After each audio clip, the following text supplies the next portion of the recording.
The day Tyson Fury announced that he's going to be coming out of retirement for a one-of-a-kind fight, everybody got their thinking caps on to find out who he'd be fighting. With fingers pointing at Usyk, we also moved on to Anthony Joshua. At the same time, Fury demanded $500 million for a fight with Usyk.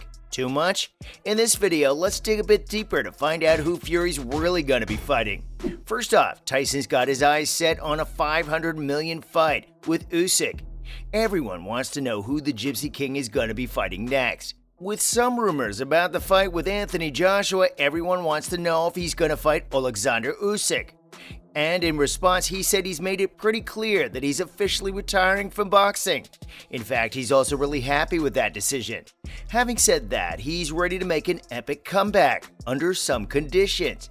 That's only if there's a crazy amount of money. Because let's face it, he could have fought AJ for free because, according to the Gypsy King, he's some foreigner who no one really cares about, and that's it. But we're talking about Usyk here. If he were to fight Fury, he's got himself the opportunity of a legendary status if he managed to win the fight. So by that logic, Fury wants a crazy amount of money if people want him to be up for it. First, he gave them a week's deadline on the 24th of August, saying if they really wanted to make an offer, they'd reach out. It's pretty obvious that this would have been the biggest fight in the world, so it needed to be the biggest paypacker ever, too. And while Mayweather got $400 million for Pacquiao, it made sense when Fury asked for $500 million for Usyk. They've got money after all. Following up, there are already speculations about who Usyk might be fighting next.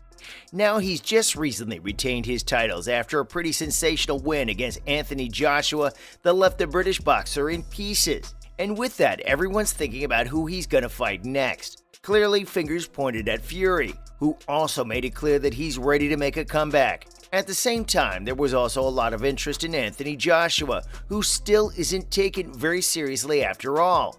And with Usyk being one of the best pound-for-pound fighters right now, the fight between him and the Gypsy King is going to be a treat for the fans. Now, the showdown is something we can't wait to witness. In fact, Fury's former opponent, Deontay Wilder, opened up about why the Gypsy King seems to have the edge over the Ukrainian. As it turns out, Fury probably thinks he'd be too big for him, and clearly he likes to use his size all the time. And let's not forget that the 6'9" boxer definitely towers over the 6'3" Usyk.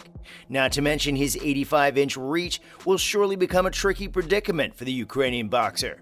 Having said that, he seems to have no real interest in Usyk, who for him is nothing more than a middleweight number that beat AJ. As for Joshua, damn, all he is for him is some bodybuilder whose legacy seems to be tearing up at the moment. What's more, the Usyk-Fury fight is set for February with AJ coming in. That's right, folks. The WBC champions and Usyk are ready to fight each other in 2023. At the same time, Fury said he's also going to fight someone else soon to bridge the gap to an indisputable championship. And that's exactly when Anthony Joshua came into the picture. It started off pretty wild, with Joshua having lost to Usyk twice in a row, with a pretty bad meltdown on the second loss. In fact, many people believe that while the fight's going to be the one to watch, it was either going to boost his confidence in the sky or shatter the broken pieces left. Because let's face it, after losing twice in a row with nothing to show for it, and fighting probably one of the best fighters out there, he seems to be setting himself up for failure. Many people said it was a miserable attempt to regain the reputation that's gonna backfire for him. And well, that seemed to be what was going on when AJ kept delaying the papers. Alright, so the date was already set for the 3rd of December 2022, with a bunch of rumors about the potential place for the fight. Both parties agreed to fight publicly, and everything seemed great except for one thing. AJ never signed the papers he got. Coming up, legal issues seem to have gotten in the way. Not everything's up to the fighters. They've got a bunch of legal complications to sort out before they actually agree to the fight. Rumor has it that both parties were ready to sign, but the papers kept going back and forth because there was something missing. Having said that, just last month, Fury publicly gave AJ a final deadline for a week, saying if he doesn't send in the papers signed back on time, the fight's never gonna happen. And to say the least, fans were absolutely heartbroken with the possibility because with the date set and all the hype, a lot of us were really looking forward to this. Up next, the fight's off, or at least that's what Fury says right now. After the whole ultimatum risking the blockbuster all-British bout, with a bunch of posts encouraging the British boxer to sign the contract, Fury finally claimed that fight was officially off. In a video posted to Instagram, the Gypsy King said it's official, with the deadline here and no signed contracts. It's officially over for Joshua. He is now out in the cold with the Wolfpack. Forget about it. It's not that easy to forget about such a fight after all the hype, Tyson.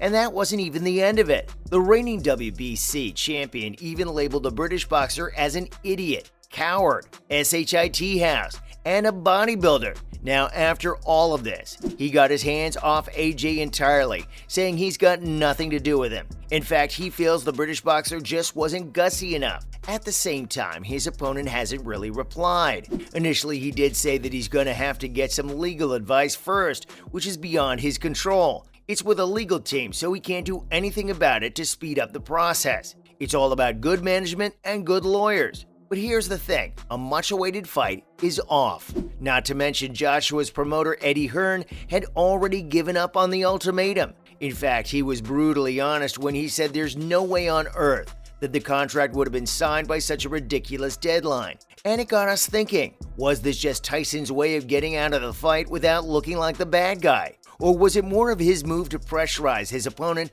to sign a 60-40 purse split? Either way, we don't really know yet. At the same time, Bob Arum says people are going to blame Hearn forever if the fight is off. And the accusations followed about the Matchroom promoter slow playing the negotiations and being against the fight from the very beginning. Now, we all know that the WBC champion took it to social media twice to give a final deadline and get them to agree to the contract. In response, the 32-year-old replied by underlining his intent to sign the deal, while explaining that it was all in his lawyer's hands. Sadly, after the ultimatum, Hearn admitted negotiations were officially off, and as for now, so is the fight. But here's something you need to know. He says that it's none other than Tyson who seems to be putting off the fight. While AJ's team has been the one accused of putting up barriers, it seems like the Gypsy King already signed someone else. Rumor has it that it's Derek Chisora who received a contract. Finally, whoever it's up against, we're still going to see Tyson Fury make a comeback. On the other hand, Mahmoud Shah is another potential alternate for Fury right after the German challenged the champion on social media. And if we remember correctly, the WBC champion replied to that, saying if AJ's out, then the Big G is in, and he can finally show them how a real man throws down. Well, all is not lost. Even though it's not Tyson versus AJ, it might as well be another opponent. Because frankly, any fight with Tyson right now would be pretty huge. He's made a huge comeback from retirement, and fans are super excited to just see him fight yet another time. Now, whether that's Joshua, Usyk, or someone else, fans are going to enjoy either way. Although we'd still argue that a fight with AJ would have been something to look forward to. But let's not forget, the much-awaited fight with Usyk is still on for February, or at least for now. Until then, we gotta keep waiting. That's a wrap for this video. Do you think Tyson Fury's $500 million demand for Usyk is justified or a little too much? Let us know in the comments below. Make sure to give this video a thumbs up and subscribe to our channel for more videos like this. See you in the next one.